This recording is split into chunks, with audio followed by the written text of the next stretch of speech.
Hello, I'm Paulo and welcome aboard the Faro Plane Spotter. Bird strikes. Two words that are terrifying not only for pilots but also for chicken farmers, because anything with the word strike in it scares the hell out of business owners.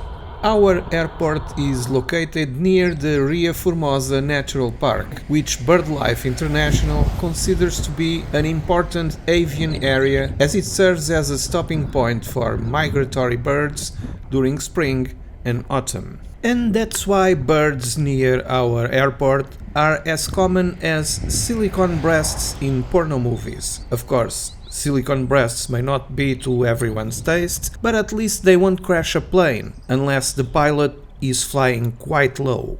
Late last year, on December 29, from South Korea came a dramatic example of the consequences that these events can have on aviation. We all watched in horror the video of a Jeju airplane crashing into a fireball after an emergency landing probably caused by a collision with birds. So this begs the question, when was the most recent case of a bird strike in Faro? From what we have found online, and at the time of this recording, the last time a plane and a bird had an encounter in Faro was on July 27, 2024, when an EasyJet A319 decided it was in the mood for some McNuggets. It all happened about 35 minutes after departure, and the plane returned to Faro, where it landed without any problems and remained for a few days to replace some engine blades that were damaged.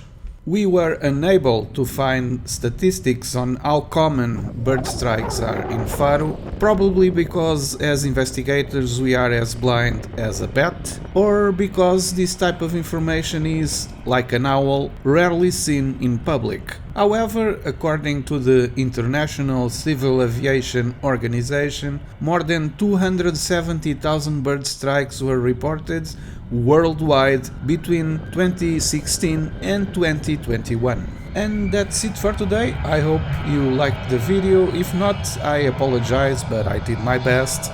Please help the channel by subscribing or leaving a like. Don't forget to help each other and always keep your eyes on the sky. Unless you are wearing a cervical neck collar, of course.